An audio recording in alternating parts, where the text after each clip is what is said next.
Being a female vocal band in the world of metal is unfortunately a rarity and can gain the unfair condescension from many a purist metalhead who doesn't know any better.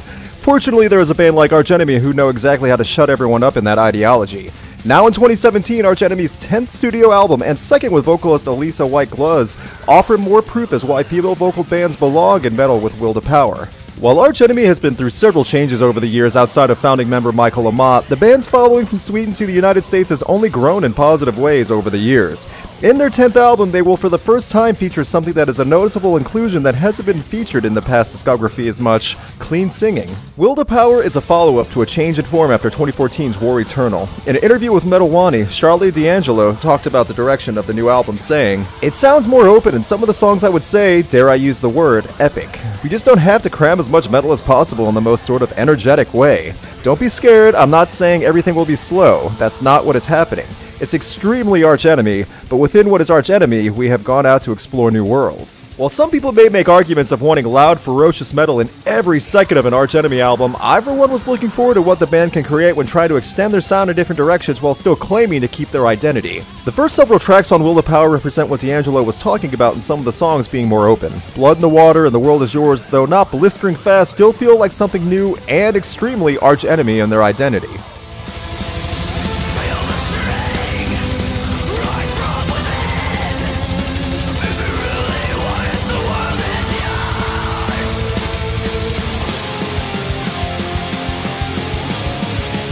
If you were wondering if there was going to be any difference in the heavy guitars, especially with new guitarist Jeff Loomis, then you could put any of those fears to rest, because The World Is Yours, along with almost every other track on Will to Power, definitely hold up.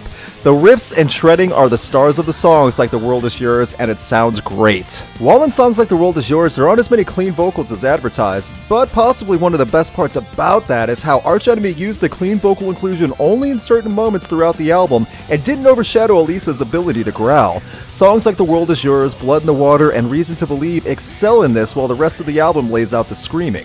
There have been many bands who have tried to transition from only unclean vocals into something more melodic in an album, but overdid it. Arch Enemy's Will to Power is a great example of easing into that sound while still holding true to a majority of that style that the name is known for. That, along with some fantastic guitar work, helps even more to satisfy longtime fans as well as newcomers.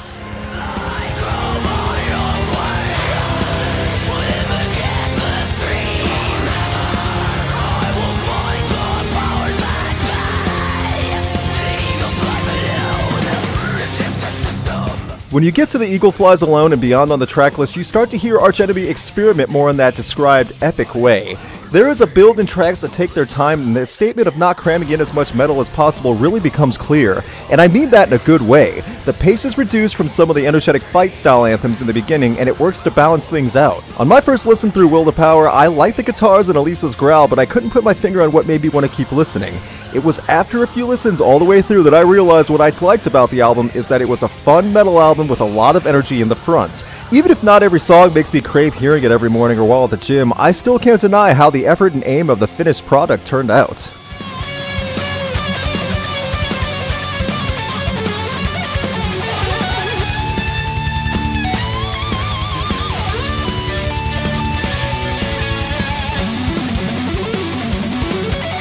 Arch Enemy has gone through many changes over the years for various reasons, but Michael Amott and company have always been able to guide the ship in a good direction. It's now been over 20 years that this Swedish metal name has been performing, and if their current work rate matches that of the new album, then I don't expect them to slow down anytime soon. Overall, Will to Power, while not much having lyrically to sink your teeth into, offers more than enough in return through performance and melodic tone. If you were a fan of 2014's War Eternal, then you will most likely enjoy Will to Power just as much.